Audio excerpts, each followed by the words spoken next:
We're going to talk quite a bit about Ouroboros, but let's Good deal. rewind and get back to what got you into music. When did you start taking an interest in music? I always loved music. I remember as a kid the first time that I heard somebody sing, and I think it had to be in church because that was some of my first musical experiences. First time you get that feeling that your blood rushes, you get the goosebumps and the shivers, and it came from a tone. It came from a tone that it wasn't the instruments; it was somebody's voice. They created this emotion and they sent it out to you.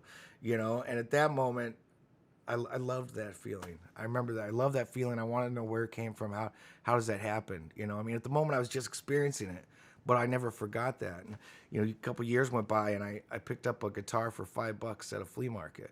And it was a Seville catgut strings, just this little thing. I mean, I wasn't too big at the time. I was 12, I think. But this little guitar, and my dad said, "Well, let's go. If you want to get that, that's cool. We'll get you some strings. We'll get you a book and see what happens." Took a couple lessons from a trucker, wonderful guy. Taught me all the basic chords. A couple scales here and there. And then I sat in my bedroom for an entire summer. I sat there for, I know, the first month, and I worked through everything in that book. And it was all folk music from John Denver to old Hangman songs, Tom Dooley, other little songs that you start out with. And somewhere along towards, late summer, somebody asked me if I'd play guitar at a camp. And so I spent a good portion of that camp staring at someone else moving their fingers. And by the time that was over, I knew my chords, I knew my scales, and I started at that point writing songs, just little songs I'd sing to myself, So where were you living at that point? in California, Northern California, place called McKinleyville, in Humboldt County, about 2 hours from the Oregon border. Were you born in California? Yep, Fortuna, California. So when I met you, your nickname was Cal. California kid. That was it. Yep, the Cali kid. So at what age did you move to Wisconsin? I was 17. It was my senior year. I moved out to Wisconsin and met everyone that we know mutually. You know, Were you doing any band related activities in California besides learning? Coffee shops. I sneak away once in a while. I remember playing on Pier 39 in San Francisco. First time I ever got a crowd was sitting there on a bucket, with my guitar case open, just because I left it open. But I got lots of treats in there and money and stuff like that. And that was cool too. But it was cool to look up out of my, delusion and see a big group of people around. And that felt good. That felt nice to, send that back and forth. So it sounds like the first music you were learning was more folk, kind of along the lines of folk music. What Yeah. were you into when you were 17, 16, 17? When I was 16, 17, it was pretty much all punk. It was, Sam I Am, Funk 2, Fishbone, 24/7 Spies, Lagwagon, Pennywise, No Effects. Always loved No Effects. That was the music that said, "Here's where you are in life," and it was rebellious and it felt good. Yeah, And you move out to Wisconsin. correct, And then, like you said, you run into everybody that we mutually know yet. correct. Yeah, And you're asked to join a band called Turtlehead. yes. I had never met these guys. I knew a couple people that had introduced themselves to me. It's probably the first month or so of school. Music teacher said, "Do you want to play one of your songs for a music program?" And tentatively said yes. So I got up there and just played one of my original songs. And then the night's over. I'm cleaning up my stuff, and these guys walk down, and it's Opie and Phil. It was just them. They walked down, chains hanging. I think lots of leather. Patches sewn to shirts. I mean, they just had the look of everything that I had left behind, and said, "Hey, you want to come try out for our band? We got a band called Turtlehead. Come by my old man's house." Opie said, We'll have a practice and see what happens. And I said, what? Sure. Yeah, I'm not doing nothing, you know? Was that a little kind of nerve wracking? Just moving here, then all of a sudden being asked to more or less try out or join a band right away? No, because I was nowhere. I was nowhere. I had moved here. Everything was so foreign. I didn't even know what the first snow was like yet. I didn't know what it was like to drive in it. I didn't know it lasted 6 months. That's ridiculous. Like 6 months of snow. But I didn't know any of that was coming, and I think it was a blessing. I think it was great. It gave me a group with camaraderie and friendship. Took me out of my own head. And it gave me the first chances to write songs for other people. I think Phil's one of the only guys I ever actually sat down and wrote songs with, scratching out stuff. And he's like, I got a riff, and next thing you know, the winter's over and we're playing shows and having a good time. Yeah. Were you guys ramped up pretty quick into playing form, or Yeah, because they had some material already, and then I think you added some more, right? they did. Yeah, we had a headbutting ceremony in the beginning. There were some songs that they had that I wasn't going to sing.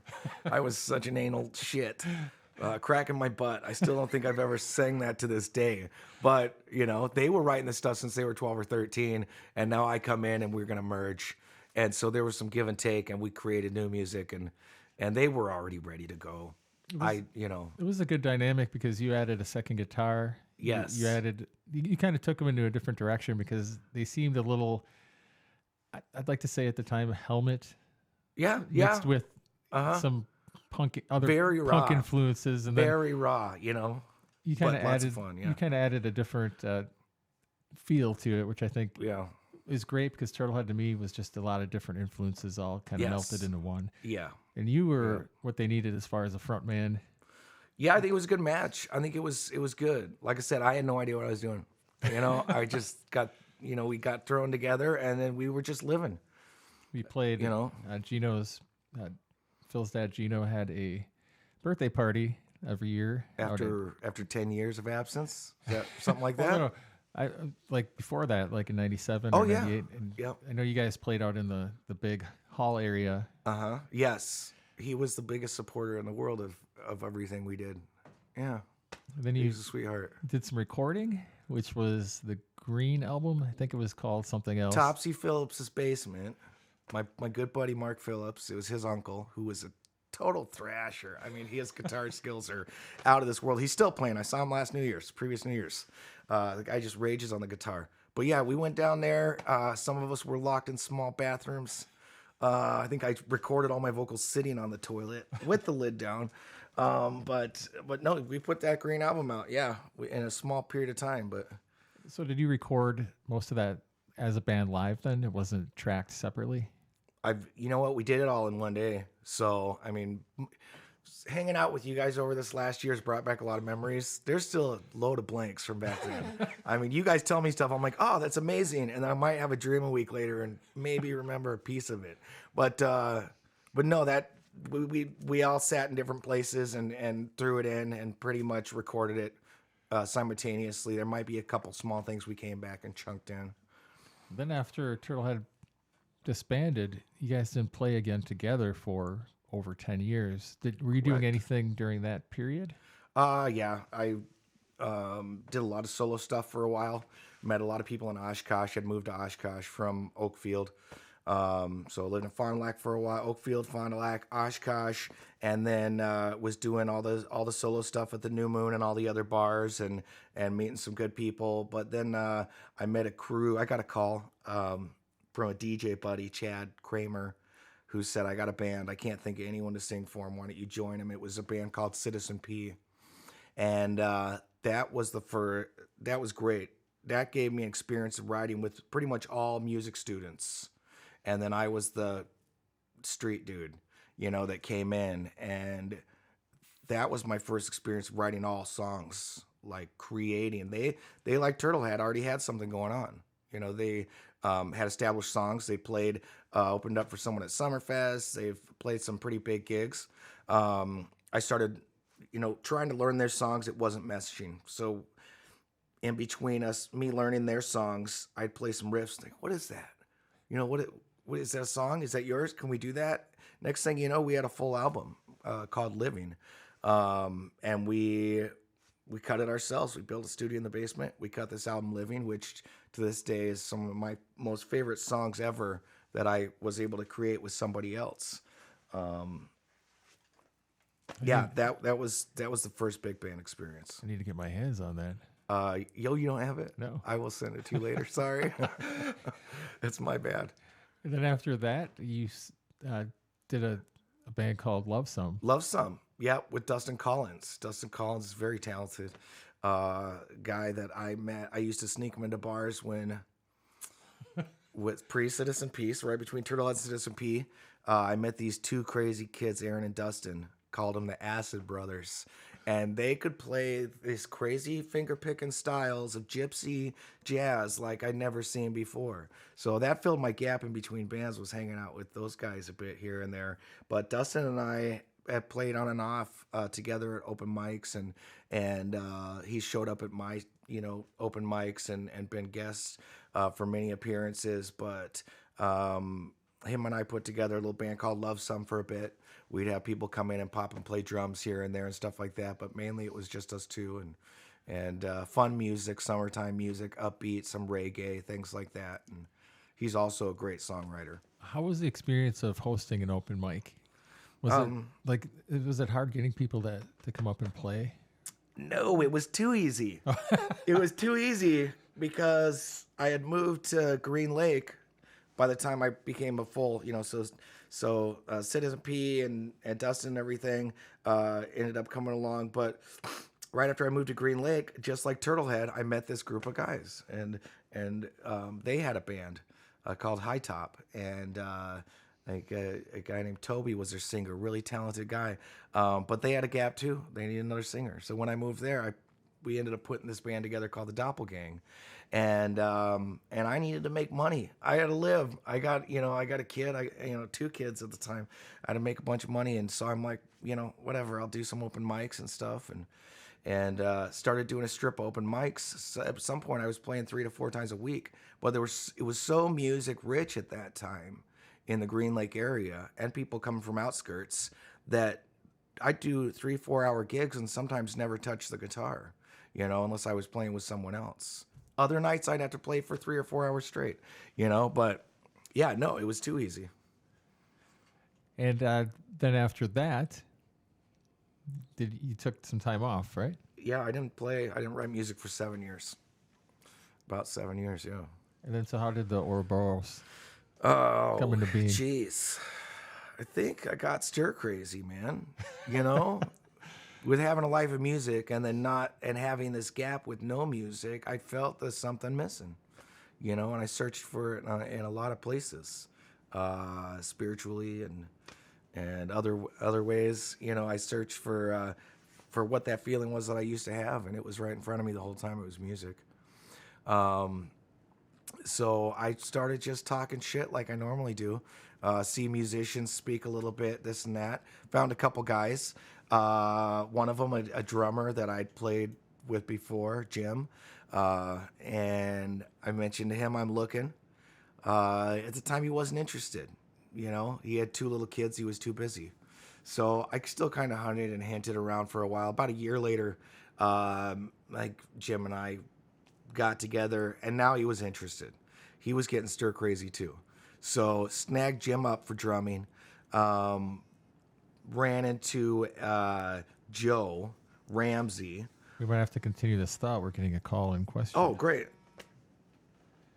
You're on Core. What's your question for John? I'm just wondering if he ever takes his shirt off when he plays live, because he's really sexy.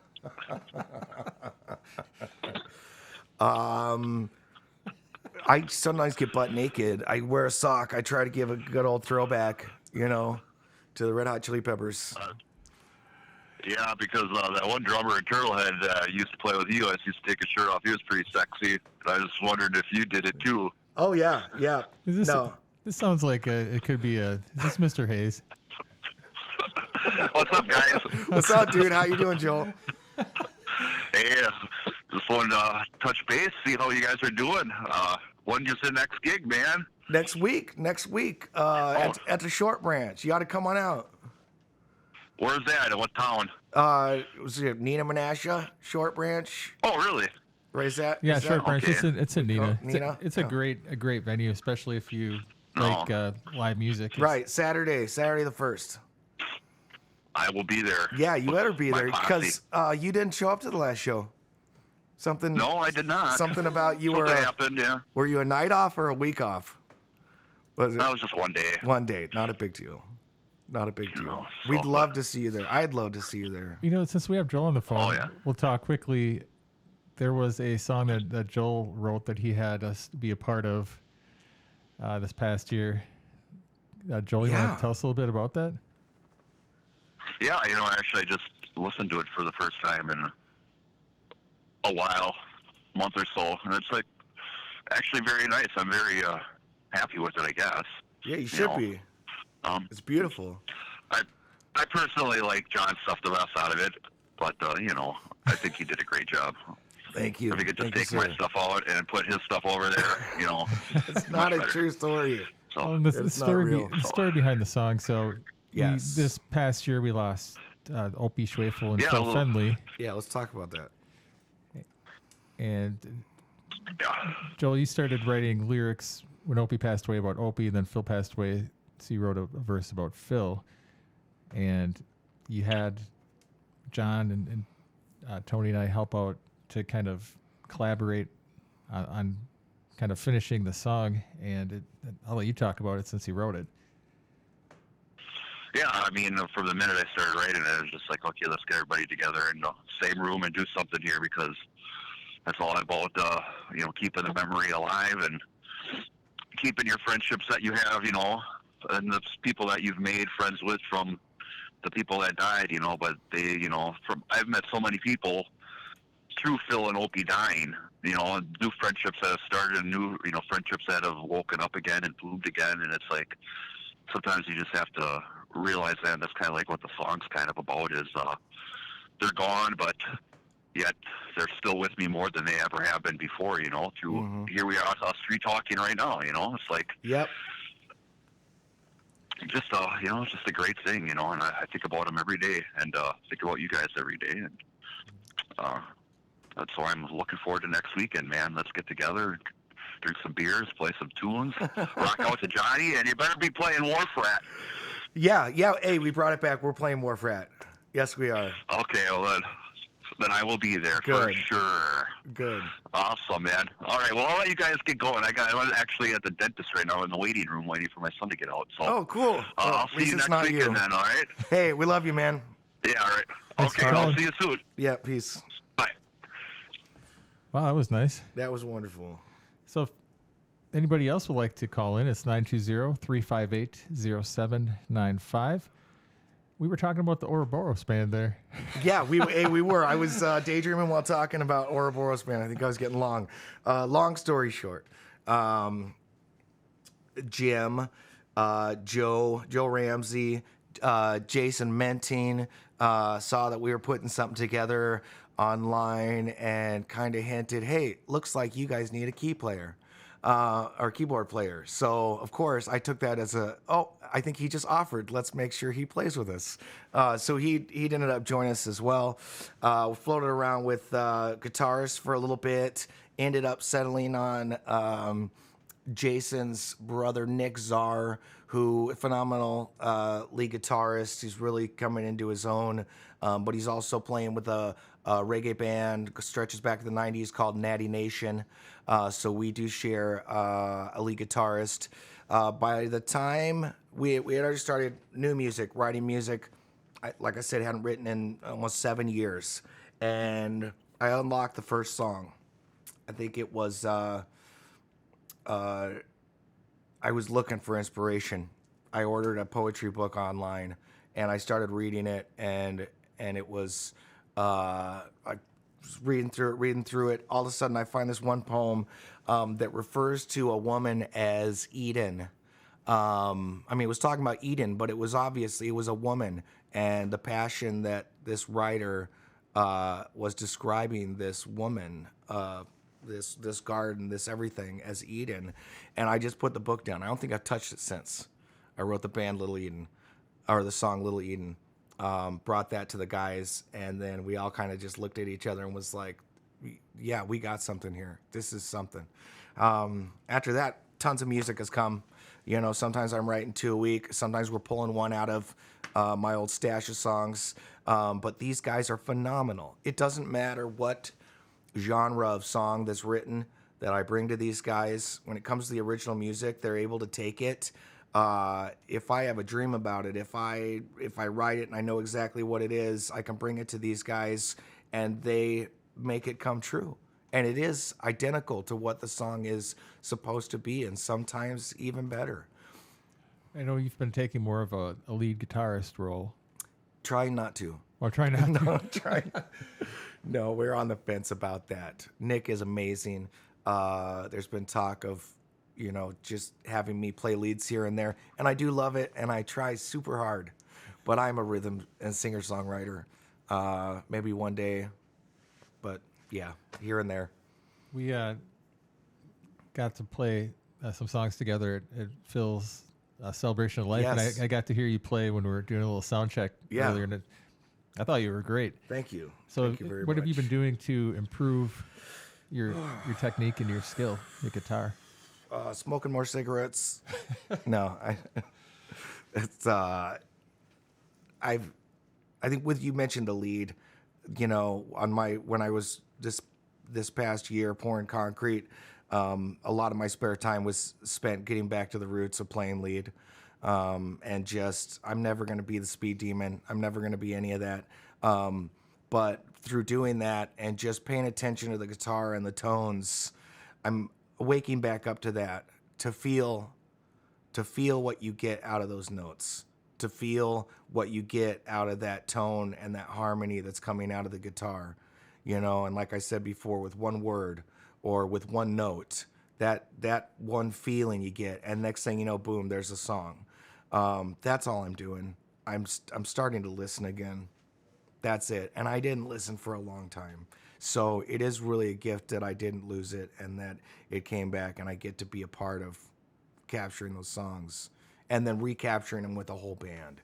That is like the most special thing ever, to do that with these guys. There was a big show that you put together this past year called Warfest. Yeah, festival. In Green Lake. How was the experience of putting together a festival? Like, was that just mind-blowingly complex? Did it No. all come together easily? It was really easy. It was easy. The only time it wasn't easy is if someone like canceled. You know, that was like an integral piece. But I'd be like, lose my shit for a second. And then within 20 minutes, the answer was there. Somebody else popped in or something, you know. But no, we had a great lineup last year of bands. We had a lot of people who didn't think this thing was going to happen. The basic fact is we needed a first gig. We had pretty much a whole album worth of music, and we didn't know where to play it. We didn't want our first show to be down in Madison with all of our music buddies and somebody who might write something, or, you know, we're such anal shits like that. And we didn't, you know, we weren't tied in with other bands exactly like us at the time either. We're all fresh off of raising kids and in a new band. So I said, screw it. Let's rent out Deacon Mills Park in Green Lake. Let's book a bunch of bands. Let's hire a bunch of vendors and bouncy houses and head shop runners to set up tents and sell some beer and just have a party all day. So luckily at each step, the city said yes. You know, so-and-so said yes. Everybody said yes with smiles. And when the day came, we were ready to rock. We had a wonderful first festival, which, you know, I met with the police chief a couple times, who was very weary that me and my friends were going to be shutting a street down and taking over a large portion of this city for almost a whole day. At the end, he told me that they had never had a festival like this, with this kind of music and this kind of attitude, and people selling CBD joints and head shops and all the other crazy stuff. But they'd never had anything like that didn't get one complaint from anyone in the city. And in fact, people came to them and said, this is amazing.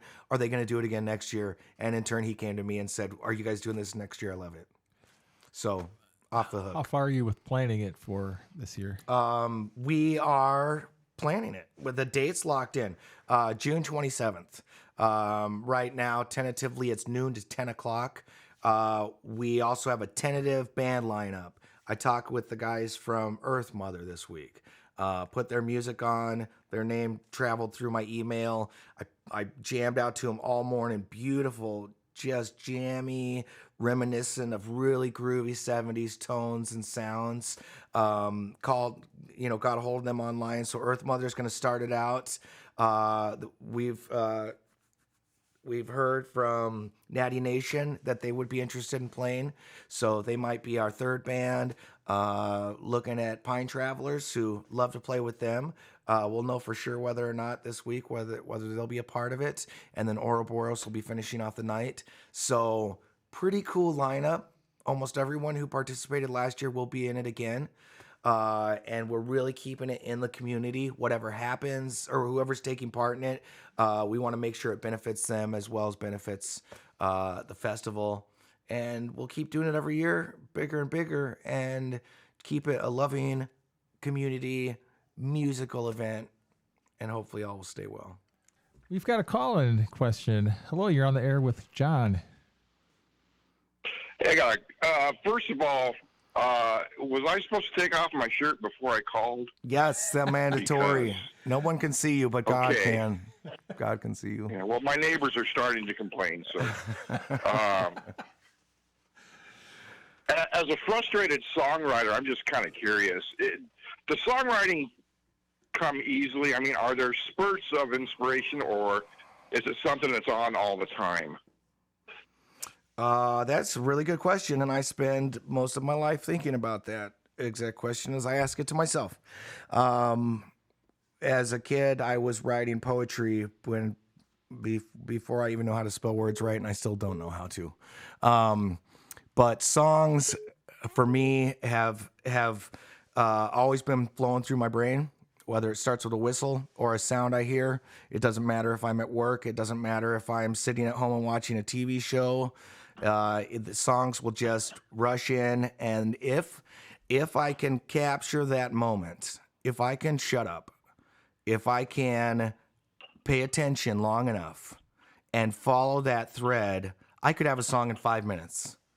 On the other hand, sometimes the emotion that's trying to come through that song is so elusive that it might take me a year to write that song, you know? Or it's a song that I don't want to write. Like there's a present one I'm writing this week that is about people passing away and you still going on. I have to think about that over and over again for that emotion to stay with me, and I don't want to think about that all the time. So I will think about it until it turns into a good thing, and that's when the song will be there. No, it's interesting with the question about the songwriting process, because the writer's block is something that is like the musician's worst nightmare. Yes, yeah. I almost thought I had it for 7 years, but I didn't have writer's block. I didn't want to sit with the truth, I just, you know what? Sometimes you're like, life's really good right here. I'm going to stay right here.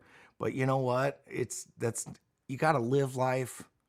You're not living life. You can't experience life. You can't write about life. And so many of my songs are about beautiful summer days in the sunshine, skipping stones, having a ball, loving life. And there's angry ones too. I mean, I've got some really good angry songs. They're never about people. They're about feelings. They're about emotions. They're about dealing. And usually by the end of the song, you're on the other side of it, But that's what's happening. Do you have any weird stories about shows? What's the weirdest thing that happened to you at a show? Oh, geez. The weirdest story is now the name of Ouroboros' new album, Soothsayer. And it was Fun Lovin' in Appleton, I think. You guys have reminded me over the last year because I don't remember any of this, like I said. We're just about to play Turtlehead's first show, I think, if I was told right and remember right. And all of us are in the alleyway, just this dirty, nasty Appleton alleyway, just as you could imagine. And this old, like hunched over, withered up old lady walks up to me and snatches me from my buddies, our little buddy circle.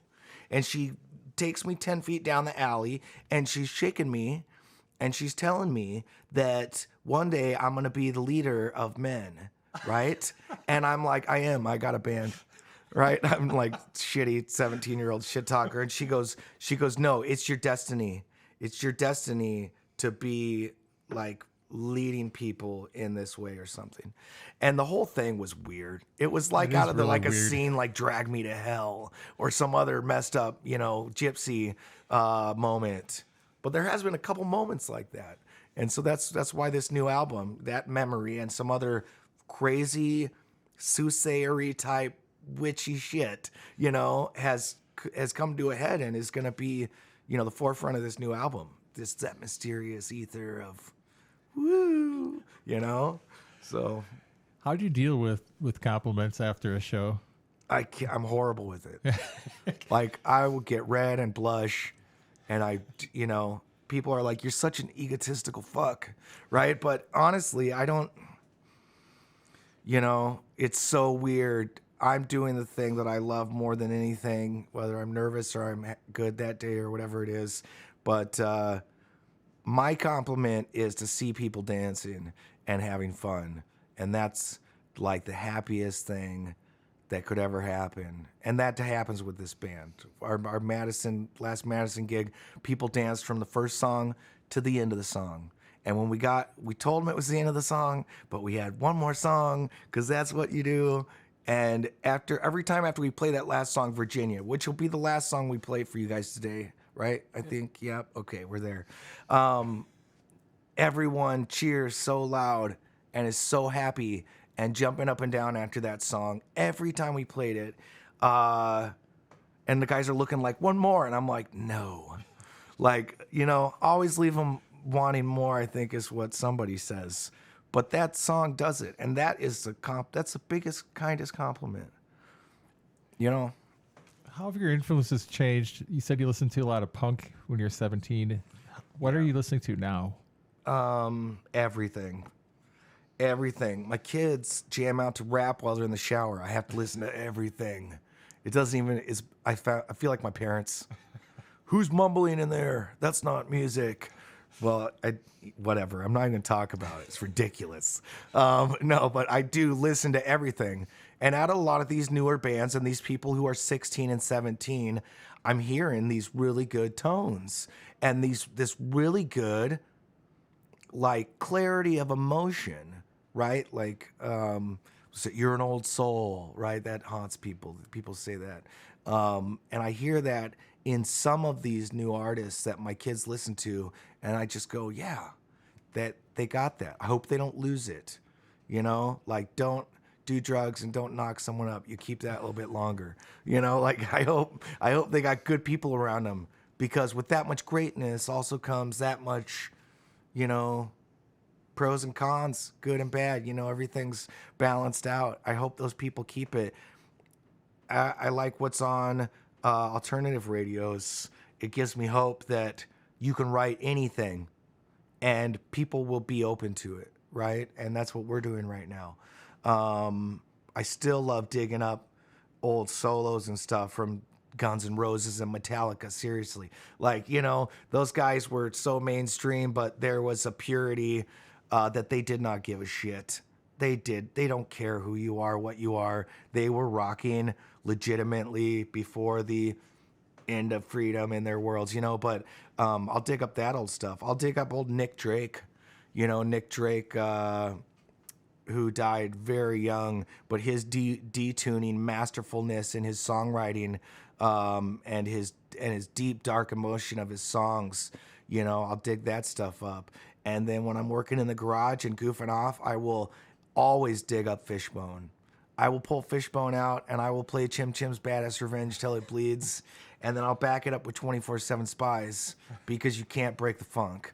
And then maybe I'll spend a day hanging out with reggae, because it's always good for your soul, We've got a call coming in. You're on the air with John. What's your question?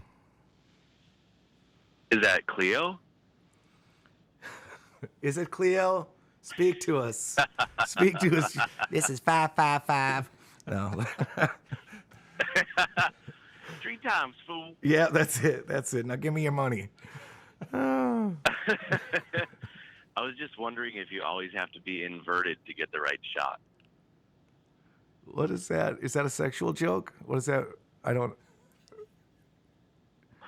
What? Cleo knows. Oh, Cleo knows. I don't Yeah. know. What? Could you clarify that question? If I had the picture in front of me, yeah, I could. I could show you. Inverted to get the right shot. Interesting. I don't know. I'll have to shake the bones on that to give you an answer.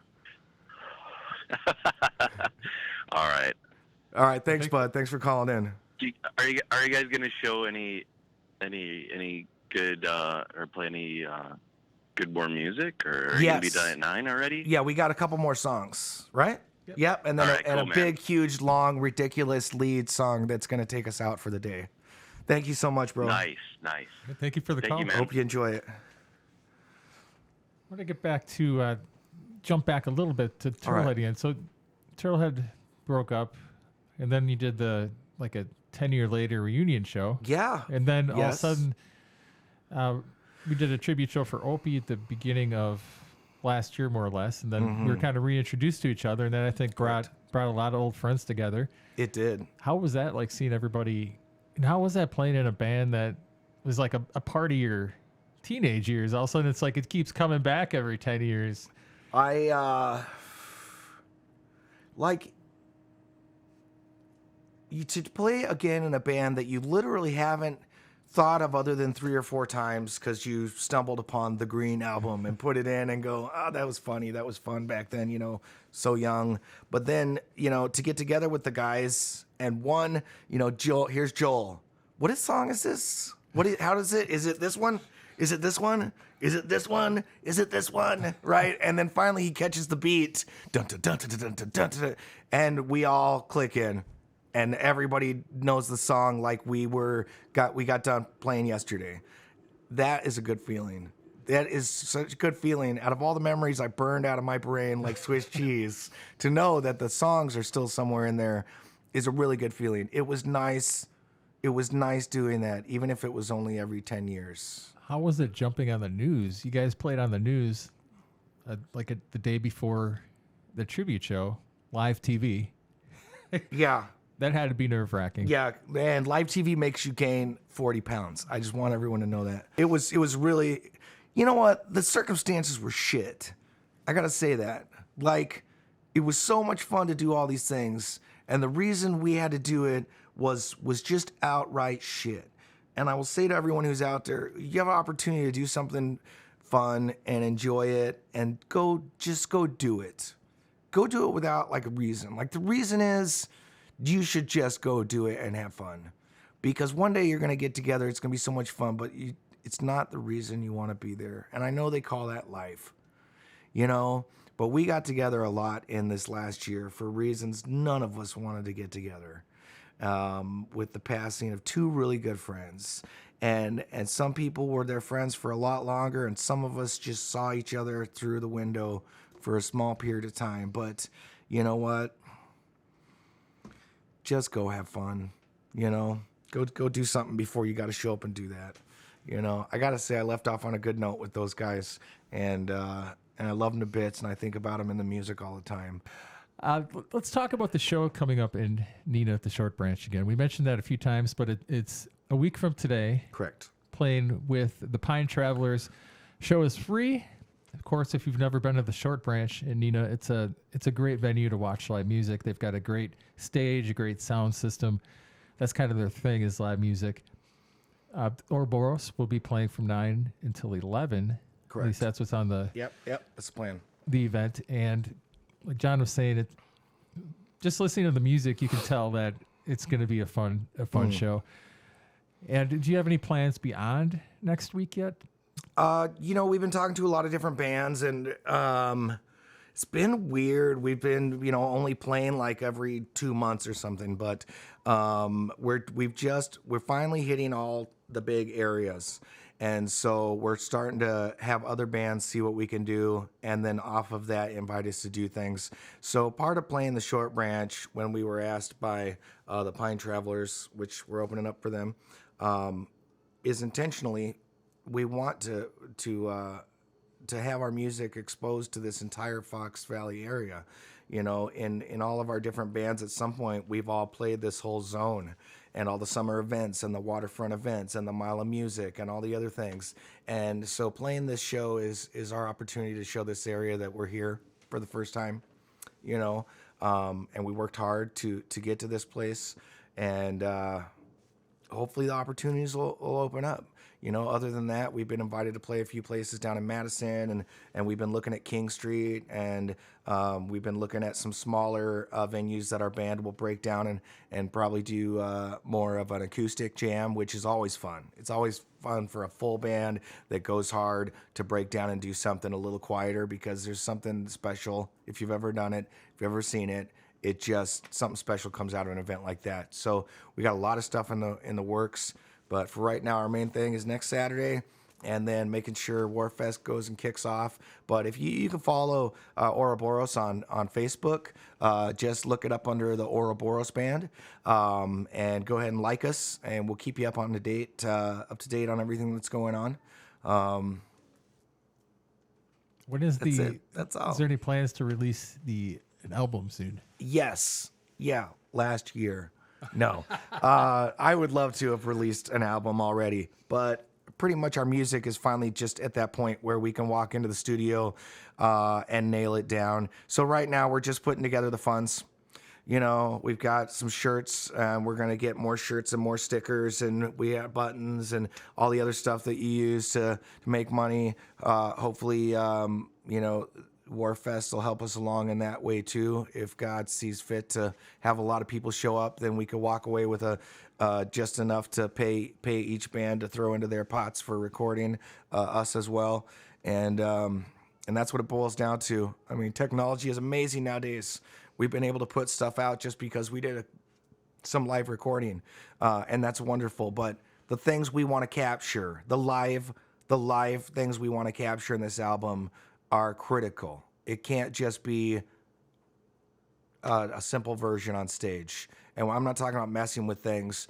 I'm talking about capturing the real essence of what these very talented musicians are capable of doing. We have to do that in the studio. But the live stuff's cool too. I'm not going to naysay it. You know, I'm proud of it. It turned out good. Well, we appreciate you coming on the show, John. Well, hey, thanks for having me, Andy. Of course, come back anytime. Open invite. Thank you. It's been a great honor to be your friend for the last few decades. Yeah, forever since I moved here. And I'd like to urge everybody to go to that show at the Short Branch next week. Ouroboros has been great. I've been lucky enough to hear a lot of John's projects over the years, and I'm really, really, really liking and digging this band. Thank you. So go check them out at the Short Branch. Any parting words? Hey, thanks for tuning in, and thanks for tuning in late if you're watching it tomorrow or now or whatever it is. But thanks, Andy. Yeah, I just got to say, between you and Tony, I've never known two guys, and I'm not trying to lessen it by including your brother. I'm just trying to tell you, I have never known two guys that are the best friends anyone could ever have. So passionate about music. And caring about just who people are when they're real. So thank you. Thank you both.